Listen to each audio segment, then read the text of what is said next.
Welcome back, students. Today I will be taking up an interesting and impressive topic of learning, which is named as laws of learning.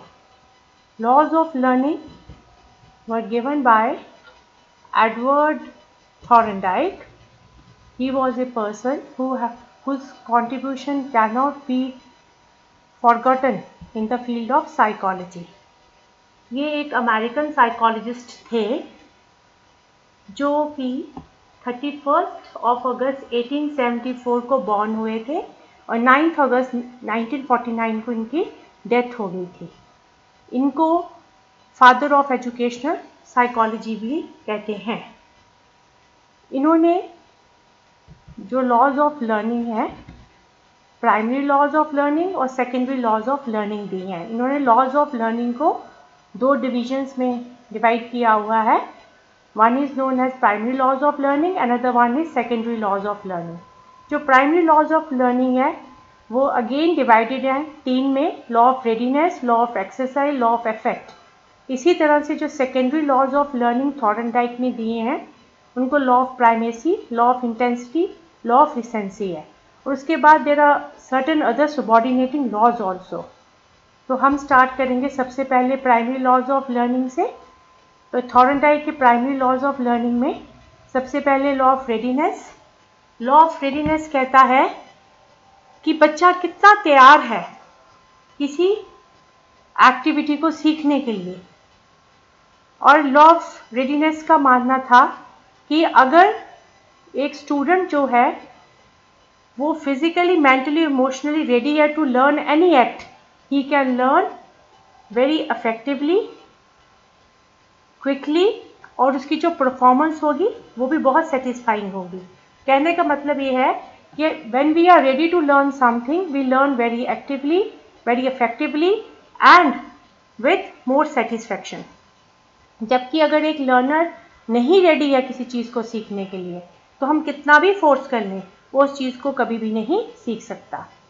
आप जैसे देखिए class में बैठे हैं, आप physically तो class में हैं मगर मेंटली आप क्या है, बाहर गेम्स पीरियड किसी का चल रहा है, आप उनको देख रहे हो।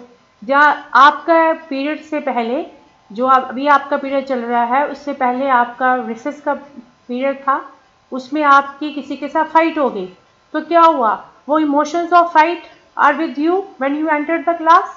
और उससे हुआ क्या, जब आप क्लास में आए उस फीलिंग्स को लेकर आए तो टीचर क्लास में पढ़ा रहा था मगर आपका ध्यान कहाँ पे था कि मैं उसके साथ बदला कैसे लूँगा जिसने मेरे साथ लड़ाई की है। तो ये जो लॉ ऑफ रेडीनेस क्या कहता है, अगर आपने किसी भी एक्टिविटी को सीखना है तो उसके लिए आपको मेंटली, फिजिकली और इमोशनली तीनों तरीकों से आपको रेडी होना पड़ेगा टू डू एनीथिंग। अगर आप नहीं रेडी हैं तो आपका परफॉर्मेंस ऑफ द जो एक्टिविटी होगी वो it will be filled with dissatisfaction और आप उसको सीख नहीं सकोगे। इस लॉ को लॉ ऑफ एक्शन टेंडेंसी भी कहते हैं। इस लॉ के कुछ एजुकेशनल इम्प्लीकेशंस हैं which are very important from examination point of view. इसकी जो है, ये लॉ कहता था अगर टीचर चाहता है कि उसका स्टूडेंट अच्छे से सीखे तो टीचर की ड्यूटी बनती है कि उसके अंदर क्यूरोसिटी को अराउज करे, प्लस उसके अंदर इंटरेस्ट और एक इच्छा पैदा करे कि बच्चा उस न्यू जो एक्सपीरियंस है वो सीख सके। तो इसके लिए टीचर को क्लास को मोटिवेट करना पड़ेगा, स्टूडेंट्स को मोटिवेट करना पड़ेगा। इसीलिए लॉ ऑफ रेडीनेस को लॉ ऑफ मोटिवेशन भी कहा जाता है। तो टीचर को अगर वो चाहता है उसके स्टूडेंट्स रेडी हों किसी चीज़ को सीखने के लिए तो उसको अपनी क्लास को स्टार्ट करने से पहले कुछ प्रश्न पूछने पड़ते हैं बच्चों को ताकि वो एक्टिवली उस क्लास में पार्टिसिपेट करें। जैसे एग्जाम्पल के तौर पे मैं आपको बताती हूँ, अगर कोई साइंस का टीचर है वो कोई छोटी क्लास को मोशन का फोर्स का चैप्टर पढ़ा रहा है तो फोर्स का चैप्टर पढ़ाते हुए वो अगर वो चाहता है कि सारे बच्चे उसमें एक्टिवली पार्टिसिपेट करें तो वो क्या करेगा, वो he can bring a ball from his home, उस बॉल को हल्का सा किक करे, बच्चों के सामने क्लास में उनको दिखाए कि ही हैज़ अप्लाइड फोर्स। उसी तरह जो टूथपेस्ट होती है उसको वो अगर टूथपेस्ट को घर से लाता है और उसको प्रेस करता है और दिखाता है कि जो पेस्ट है वो बाहर आई है, तो he is applying what, he is applying force. ऐसे छोटे छोटे एग्जाम्पल्स अगर वो बच्चे को क्लास में they before starting the chapter on force, तो क्या होगा, everybody will be keen to learn, और उनमें एक जिज्ञासा रहेगी कि सर अब पता नहीं आगे हमें क्या दिखाने वाले हैं। तो इसलिए इट इज़ वेरी इंपॉर्टेंट कि अगर आप बच्चों को रेडी करना चाहते हैं, तो teacher should arouse curiosity, a desire to learn and interest among the students. Second law is law of exercise. This law of exercise says कि स्टूडेंट्स जो हैं, जो एक्ट्स रिपीटेडली करते हैं उनको वो आसानी से लर्न कर जाते हैं, जो उनके एक्ट्स हर वक्त होते हैं। इस लॉ को law of use and disuse भी कहा जाता है। लॉ ऑफ यूज़ कहता है कि अगर आप अपनी लर्निंग को स्ट्रेंथन करना चाहते हो, अगर आप उसको भूलना नहीं कर चाहते, तो आपको जो आपकी लर्निंग है उसके साथ रिपीटेड ट्रायल एंड प्रैक्टिस करनी पड़ेगी, यानी कि उसको बार बार लर्न करना पड़ेगा। और लॉ ऑफ डिसयूज़ क्या कहता है, आपकी लर्निंग तब कमज़ोर पड़ जाती है जब आप उसकी प्रैक्टिस को छोड़ देते हो, यानी कि जिस चीज़ को आप लगातार इस्तेमाल करते रहते हो उसका आपको याद रहता है, और जो आप नहीं करते हो वो आप भूल जाते हो। This was law of exercise. This law of exercise was also known as law of practice. अब इसकी हम देखते हैं इसकी एजुकेशनल इम्प्लीकेशंस क्या हैं। Formation of good habits. अगर हम चाहते हैं कि एक छोटे बच्चे के अंदर कुछ गुड हैबिट्स डेवलप होए, जैसे बेबी इज़ बॉर्न, जब वो बोलना सीखता है 2 या 3 साल का होता है, तो अगर हम उसको क्या करें, सुबह हम खुद उसको बोलें गुड मॉर्निंग बेटा, या राम राम जी बेटा, नमस्ते बेटा, अगर हम उसको ग्रीट अच्छे से करेंगे तो उसके अंदर ये जो हैबिट होगी वो स्टार्टिंग से ही बिल्डअप हो जाएगी। तो लॉ ऑफ एक्सरसाइज बहुत अच्छा एक हथियार है पेरेंट्स के पास, अगर वो अपने बच्चों को गुड हैबिट्स डेवलप करना चाहते हैं, या टीचर अपने स्टूडेंट पे गुड हैबिट्स डलवाना चाहता है। जब स्टूडेंट क्लास में आता है और आप उस किड को उसी टाइम गुड मॉर्निंग बेटा ऐसे बोलेंगे, तो अच्छे से उसके अंदर हैबिट्स डेवलप हो सकती हैं। Then with this law of exercise, handwriting can be improved. आप जो हैंड राइटिंग है उसके स्टूडेंट को बार बार हैंड राइटिंग करने को दें, डेली एक पेज लिखने को दें, तो क्या होगा, अ stage will come his hand writing can B improve. Even pronunciation can be improved. How pronunciation can be improved with the help of a law of exercise? अगर आपको किसी भी वर्ड को बोलने में दिक्कत आती है, आप ठीक से नहीं बोल सकते हैं, नहीं प्रोनाउंस कर सकते हैं, तो you should stand in front of mirror. उसके आगे खड़े होकर आप अपनी प्रोनाउंसिएशन को अच्छे से सुधार सकते हैं, उसमें इम्प्रूवमेंट्स ला सकते हैं बार बार प्रैक्टिस करने से। Then mathematics and arithmetic tables are learned.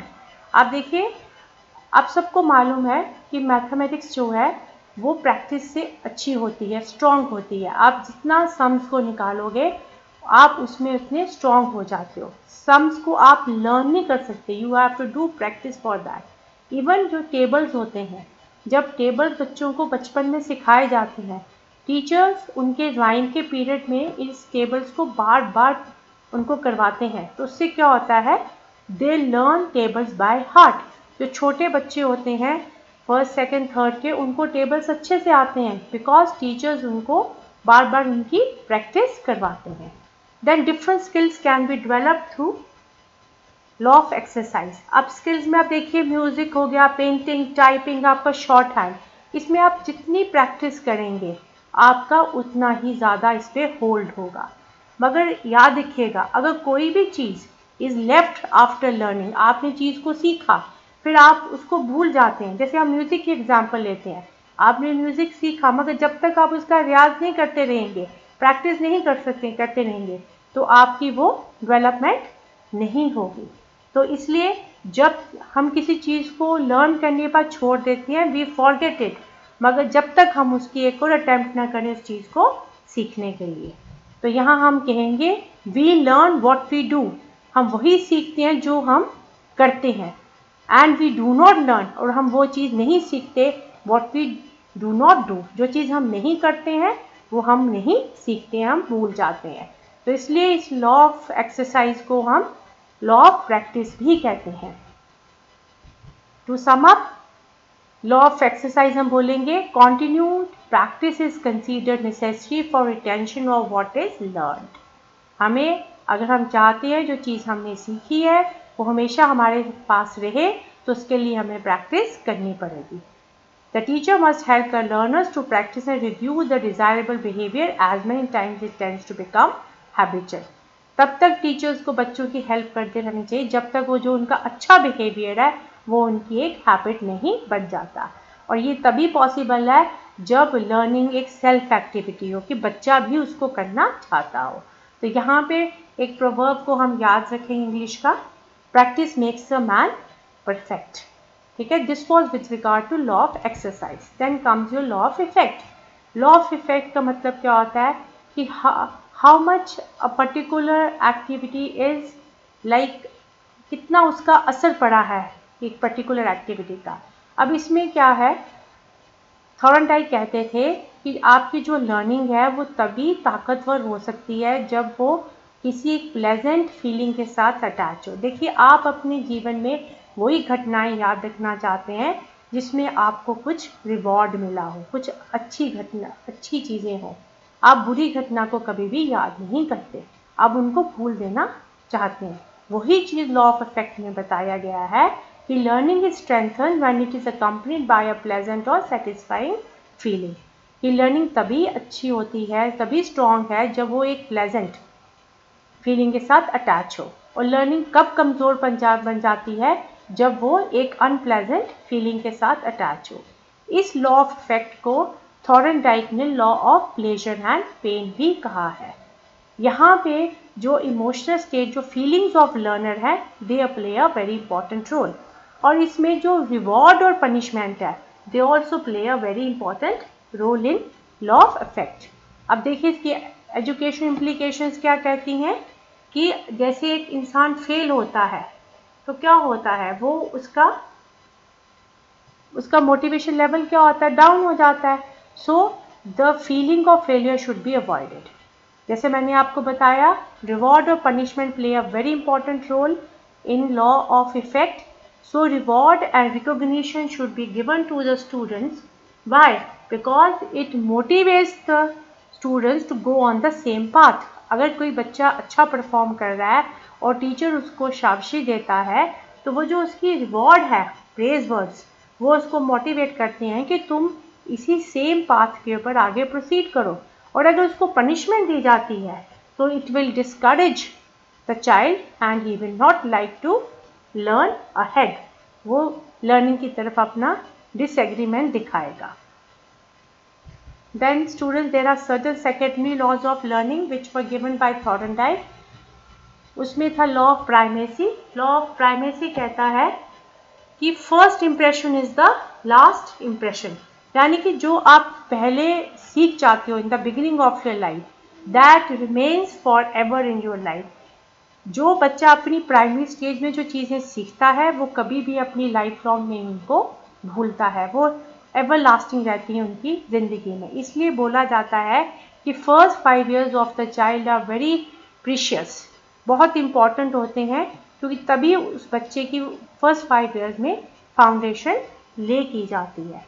तो so the early experiences of the child in the primary stage, they have a lasting effect and they are best also. Then we have law of recency. Law of recency says कि जो हमारी ज़िंदगी की recent acts हुए होते हैं वो हमें हमेशा याद रहते हैं। फॉर एग्जाम्पल, जो ये लॉ ये कहता है, जैसे हमारे लास्ट डेज ऑफ कॉलेज है, जहाँ आपके लास्ट डेज ऑफ स्कूल होते हैं, जिसमें आप फ्रेशर्स पार्टी देते हो, फेयरवेल होती है, वो आपको थिंग्स याद रहते हैं, आप भूलते नहीं हो। नहीं तो आप कभी पिकनिक गए हो अभी रिसेंटली, तो आपको वो घटनाएं याद रहेंगी। Basically this law has emphasised the concept of revision.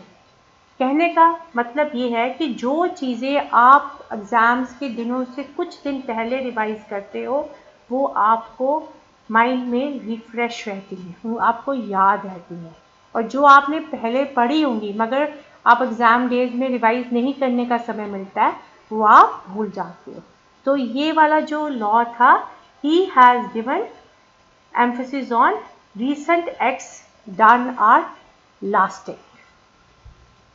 Then you have law of intensity. Law of intensity says कि जो आपका स्टिमुलस है वो कितना स्ट्रॉन्ग है, उसी पे आपका रिस्पॉन्स डिपेंड करता है।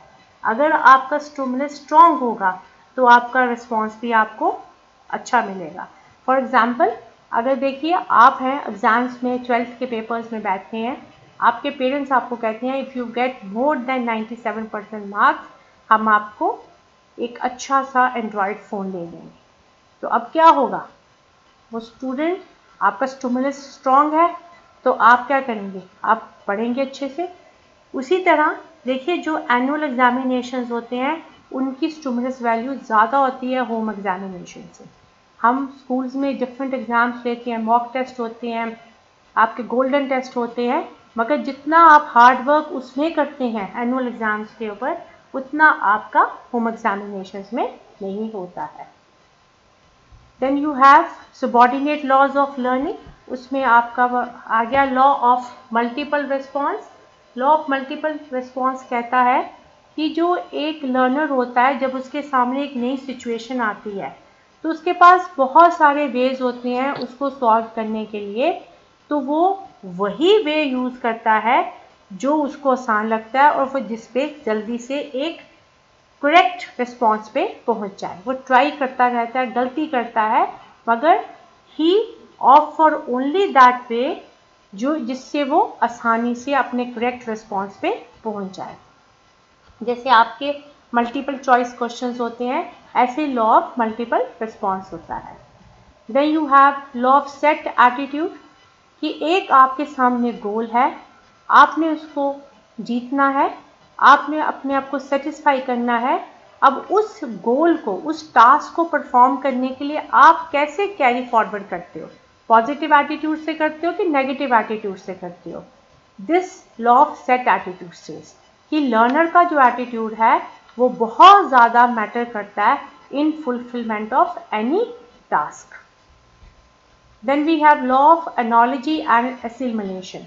This law says कि जब भी जो लर्नर होता है किसी सिचुएशन के साथ कन्फ्रंट होता है तो जो उसके ओल्ड एक्सपीरियंसेस होते हैं उसी सिमिलर सिचुएशन में जब वो कभी पहले पास्ट में उसके साथ ऐसी घटना घटी थी तो उसको वो क्या करता है, जोड़ता है प्रेजेंट सिचुएशन को सॉल्व करने के लिए। यानी कि he make use of his old experiences while learning a new situation.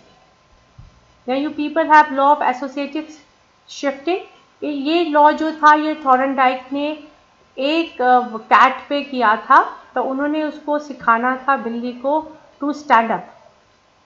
जब वो कोई कमांड देंगे, when he will say stand up the cat should stand up, उसको सिखाने के लिए उन्होंने क्या किया, एक फिश लाई, उसको कैट के सामने टांगा, दूर रखकर उसको बोला स्टैंड अप।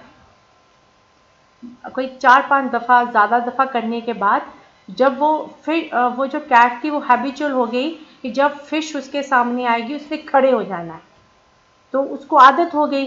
फिर अ स्टेज केम आफ्टर 4-5 ट्रायल्स कि उन्होंने उस फिश को हटा दिया, मछली को हटा दिया, और बिना मछली के वो उसको कैट को बोलते स्टैंड अप, और वो कैट जो थी वो खड़ी हो जाती थी।